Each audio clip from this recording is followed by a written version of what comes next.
Let's see it.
Gorgoroth may not be the most celebrated band to rise out of the infamous Norwegian black metal scene, but they are by far the most feared and controversial. With their abrasive sound, chaotic live shows, and well-publicized criminal convictions, Gorgoroth have spread their message of fear and hate across the world. At the center of this storm of controversy is Gall, Gorgoroth's lead vocalist and arguably the most despised man in Norway. In 2005, Gall was charged with torture-like violence and served 9 months in prison, his second incarceration for violent acts. The court claims he tortured his victim for 6 hours while collecting his blood into a cup, and threatened to make him drink it. In January of 2007, when he was ready for release, photographer Peter Best took us to Gall's hometown in Norway to get to know the guy Terrorizer magazine calls the most evil man alive. I'm Ivo Berglund, welcome to Norway.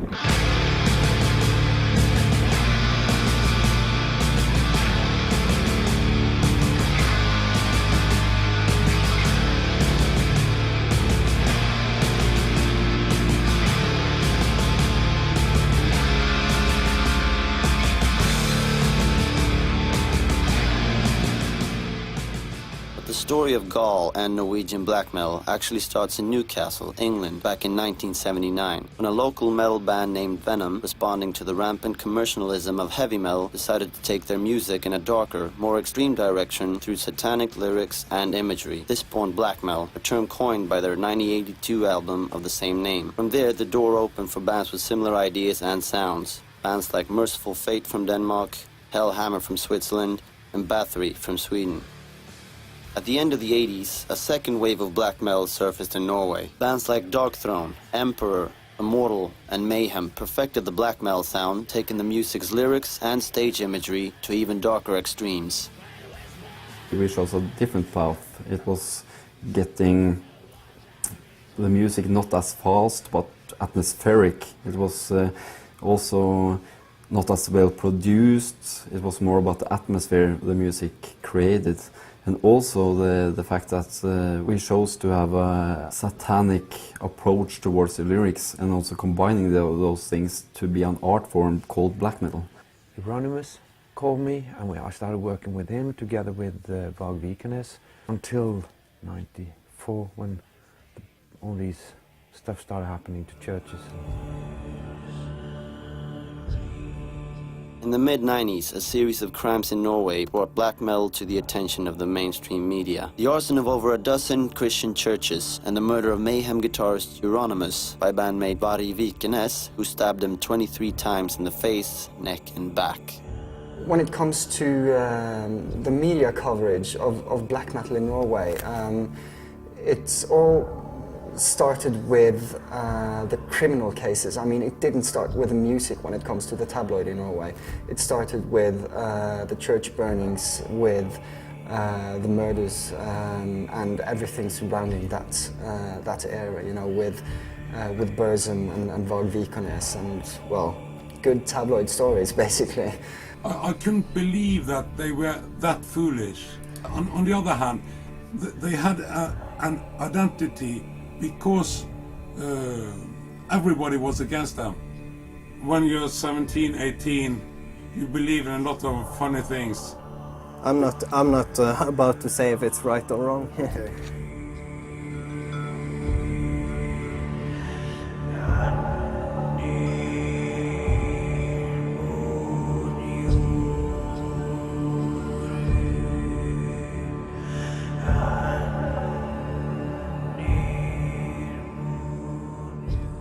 than was the music.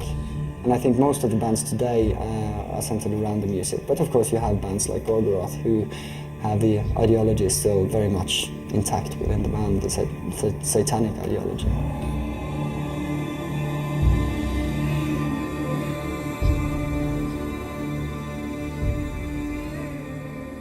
Christianity is based only on stolen souls and lives. So, of course, every trace of them should be erased.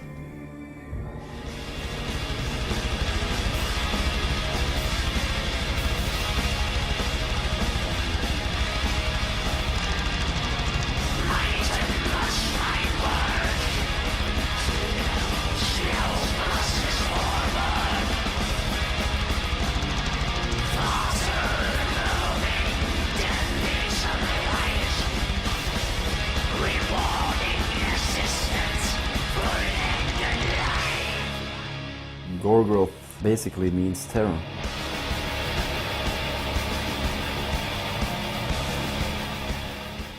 Gorgoroth is the ugliest sounding band within black metal.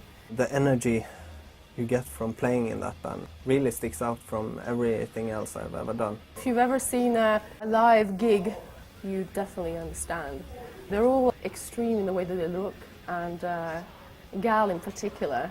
The whole makeup and spikes and flames and all of that is about putting faces to the music, really, and enhancing the things we are trying to express.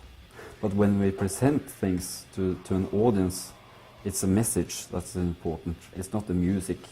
Gorgoroth is now 3 individuals, being in furnace, me and Gal, and everybody is very egocentric. It's a group of strong personalities. But everything leads back to our main agenda. It's spreading the word of Satan, or Satanism in itself. Well, to put it like this, we demand something from the listener. The band is spreading fear and use that fear to actually create a change and also get our ideas across. There is one band that still is covered in the old-fashioned tabloid Norwegian black metal kind of way, and that's Gorgoroth. Of course, the media are always like to focusing at things that scares people. All genres, all music genres grow when there's controversy involved. And I also believe that Gorgoroth like to flirt with the way that they're portrayed by the media. They serve a lot of things to the media in a way that makes it highly usable. It's very few people or bands around with a satanic message, you know. So it's all about the music, it's about the blast beats, it's about how high the vocals scream or whatever. We are not about that. We are about the message. And like in South America, when you had riots breaking out in Poland, where the tapes of the concert that was filmed was taken by the police.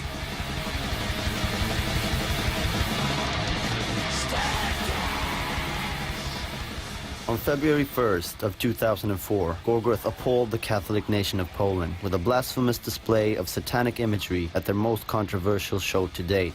We had a lot of sheep skulls, as well as a lot of sheep heads on poles all over the front of the stage. And 4 crosses. Upon the crosses was 2 naked men, hooded, and 2 naked hooded women, covered in blood. The sheep represents the flock, and we represent the goat. The individual striving to go our own ways, not necessarily following the flock. The flock and the sheep, it's the Christian themselves that's chosen this word. From the Bible, it's you have the goat and you have the sheep. So the sheep is the one that belongs to God, and the goat is the one that will be punished because they have a free will. To get a better understanding of Gaul and where he comes from, we traveled across Norway to the small mountain village where he was born and still lives today. Always been a lot of rumors about Gorgoroth, and always a lot of rumors about Gaul. Are they true? Well, no, of course. Well, maybe some.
I'm standing outside of Gal's house.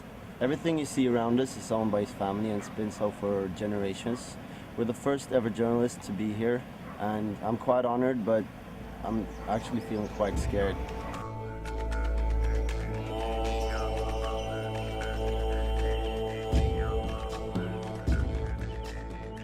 His town, I guess if you could call it, a valley is named after his family. There's maybe 5 or 6 houses, each of which belongs to a different member of the family. No other houses as far as the eye can see in any direction. Closest town's about a 20-minute drive. I mean, the guy lives in complete isolation. No telephone, no nothing. I mean, I had to walk. His brother was the only one who had plumbing in the house, and his brother lived about a mile up the road.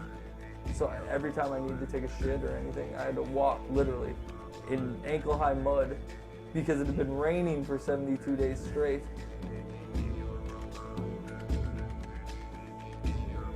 The first few hours in Espedal were nerve-wracking to say the least. I couldn't stop thinking about what could happen over the next couple of days. But after a few bottles from Gal's extensive wine collection, we all began to loosen up, laugh and have a good time. You know we're here because we're interested in the man behind all the spikes and skull makeup Of course, that might be one of my problems with when I talk to journalists. I talk to them as persons and not as journalists. To keep it personal, Gal asked if, instead of doing a traditional interview, we could just put the camera on a tripod and talk. What the fall of the false gods will do, basically. It's you will be allowed to focus on the God within yourself, because that's the only true God.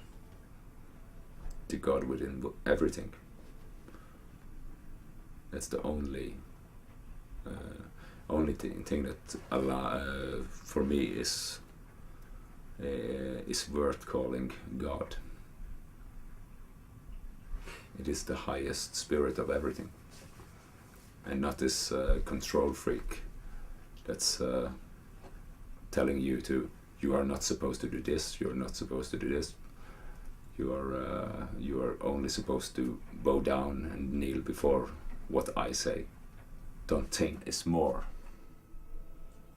than anything else. It's God is within man, God is within nature, and nature will always grow. That's the force of all life, is to grow.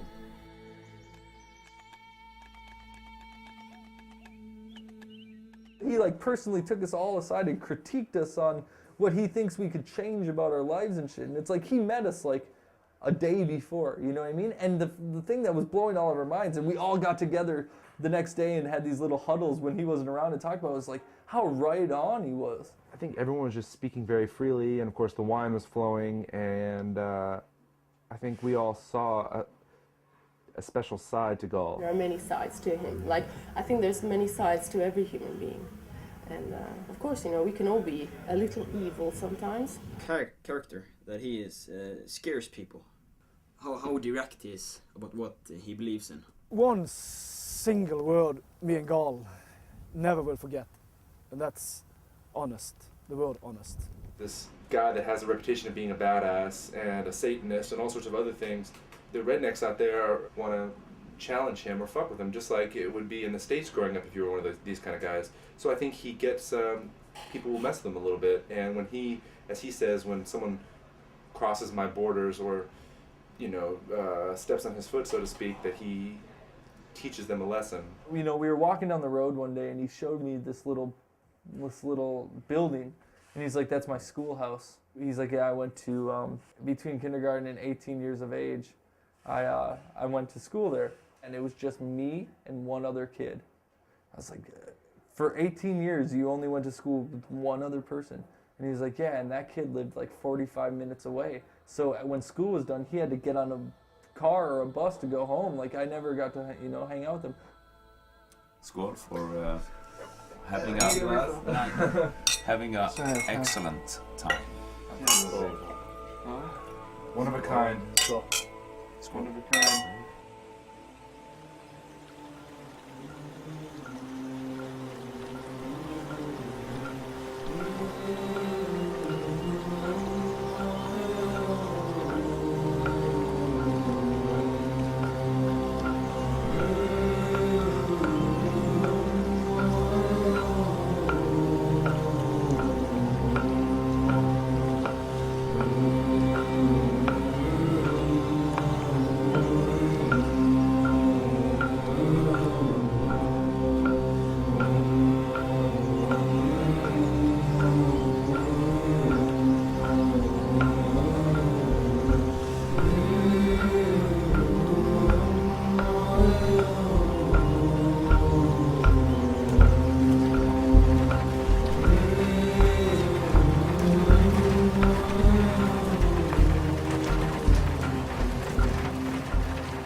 I don't think of myself as someone who can paint. So that's why I quit art school, because you cannot go to school to become an artist. I've seen some of the stuff you did before prison. It would be interesting to see something you did in prison, because you and me talked about how an extreme situation it was for you. My whole process of creating is based on being away from people. Yeah. I think this was the nice last one I did before I went into prison, maybe. Yeah? I'm not certain, but yeah. Gall rarely shows anyone his paintings. He doesn't sell them, and he hasn't shown them publicly since 1993. So after days of asking, he finally let us take a look.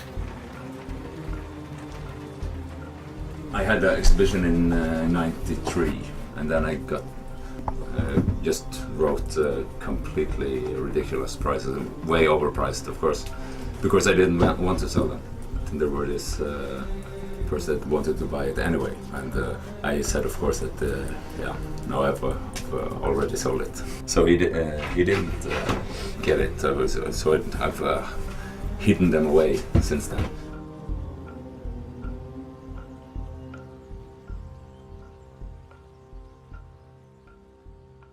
On our third day in Espedal, the rain finally let up, so we traveled to Dale, the closest thing to Gall's house resembling civilization. Yeah, Gall just told me that the water's about 1.5 to 2 meters higher than it usually is, because they've had 76 days of rain here in a row, non-stop. I made several phone calls to everyone from reporters to local police, trying to get anyone to comment on Gall. I was met with excuse after excuse. It seemed like the whole town was afraid of him. Until I finally convinced one journalist that had followed his case since the beginning to give me a brief interview. Ja, det 4 stykker, og de dreier seg alle om vold, og til dels veldig grov vold. Og det ser ut som de dommene blir grovere og grovere på hver dom. The more recent case that he just got out of prison for was something similar. He was attacked. He beat this guy, held him down for a number of hours, I think tied him up while slapping him, supposedly squeezing his balls. is singing him pretty Norwegian lullabies while collecting his blood into a cup. The courts try to say that he drank the guy's blood or he forced the guy to drink his own blood, but Gall claims it was just to prevent it from getting on his carpet. All of them has been acknowledged as self-defense, actually. So, and but that have crossed borders. It's like with a painting, you don't stop until it's finished.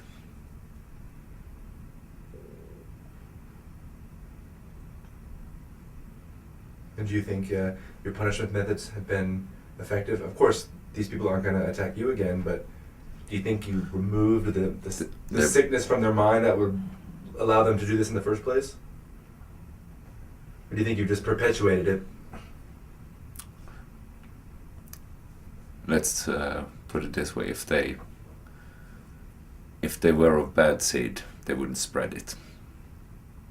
Det är slag och spark och i noen av sakene så har det pågått i timesvis enligt de dommerne som foreligger. Og veldig grovt, og folk har vært skadet over veldig lang tid, sykemeldt i flere år. Slaget ned sine offer, og siden fortsatt mishandlingen mens de er ute av stand til å forsvare seg i flere timer i noen av de tilfellene. Det står i det. Just by saying no to someone, punish them enough, and someone you probably need to cut to small pieces and sew back together.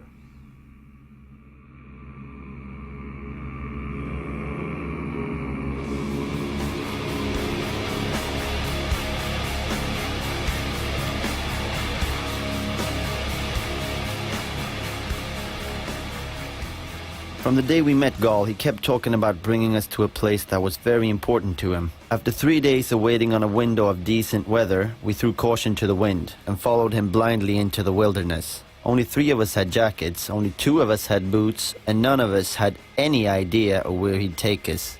Up there it's this waterfall I was talking about. Yeah, will we get across the river? But I don't think so. But maybe we can walk up there and walk around. Okay. Yeah, let's do that. That's quite a long journey. Let's see how long we make it.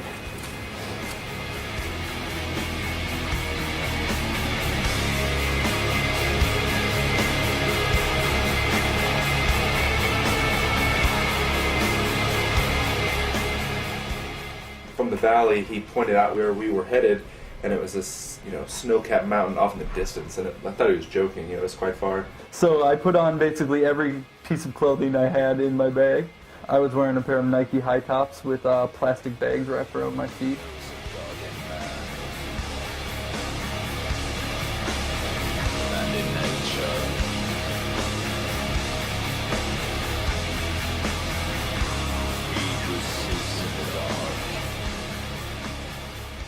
I become what never fails, following the footsteps behind me.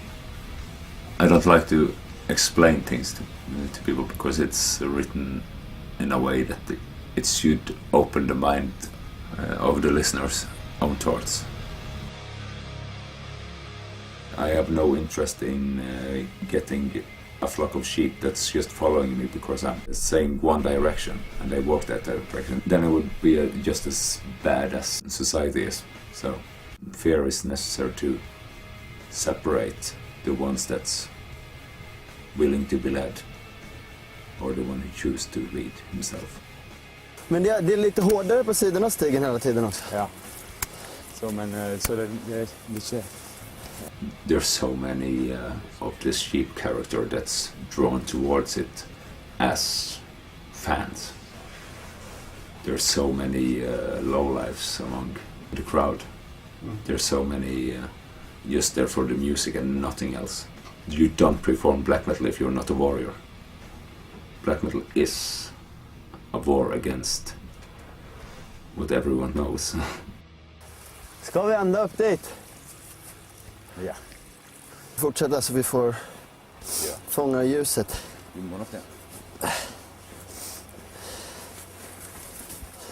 As long as nature is not allowed to rule by the laws of nature, there will always be king and there will always be slave.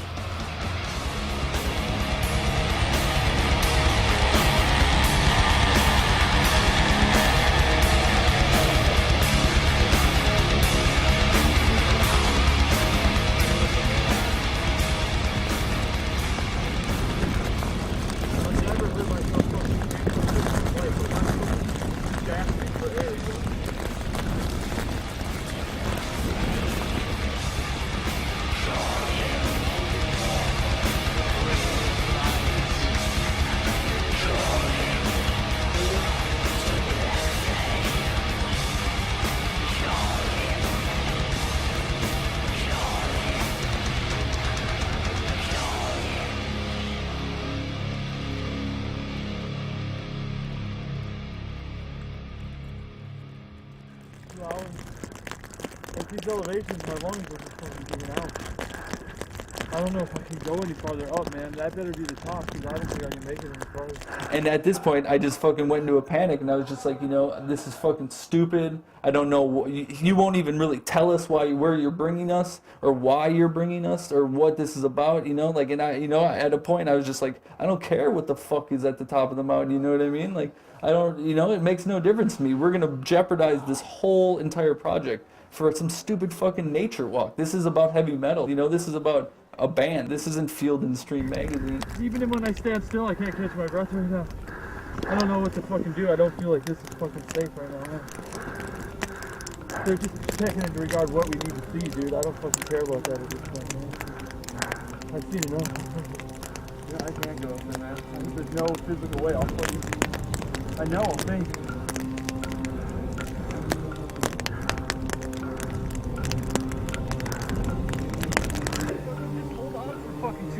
Yeah, man. This is fucking pissing me off. Well, sit tight and I can go get him. I can't sit tight. I'll freeze. Seriously. What do you want to do, man? I gotta keep going. Yeah. And I know, but the way down, even, I mean, we're putting ourselves in much jeopardy right now with this whole project. This whole here, you know. I know that you thought that this is a necessary job, but this camera isn't gonna work much longer. Well, there's no choice at this point. Well, I know. We're at his grandparents' house. They built this themselves. As you can see, there's no trees up here, so they've been carrying on up here. And the Superman and the ideal will always conquer or always rise above, no matter what. But you can not put down your sword, because then you lose.